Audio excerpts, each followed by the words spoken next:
yadda zaka na raba screen din wayar ka gida biyu idan har Joni ce. Za ku ga gashi nan screen din a rabe yake. Idan na ja kasa za ku ga wannan na saman Snapchat ne, wannan na kasan kuma video player ne. Bidiyo ne na bude ina kallon bidiyon sannan kuma ga Snapchat ina amfani da shi a sama. Wannan wayan da nake editing bidiyo ne da ita Joni S10C. Bari nuna muku bayan. Zan bude shi haka.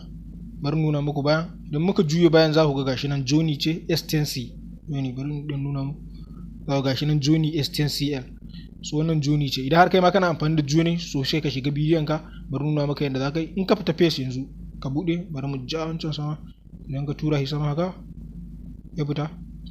So yanzu bidiyo ba kowane application ne yake yi ba, amma zan nuna muku yadda zaka yi da duk wani application din da yake yi.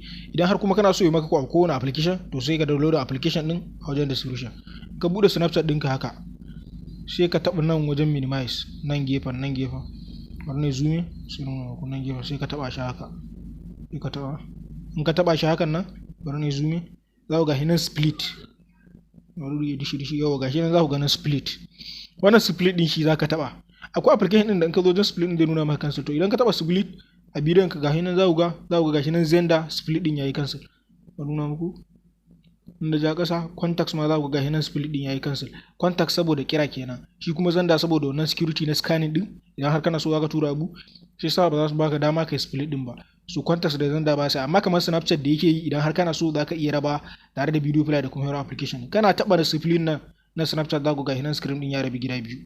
Za ku ga shi nan video player na a sama sannan kuma daga ƙasa nan ga Snapchat dina. So wannan shine yadda za ka raba screen ɗinka idan har kana amfani da Joni S10C kenan. Kamar yadda na ga kuma idan ba Joni bane ba akwai link daga wajen description na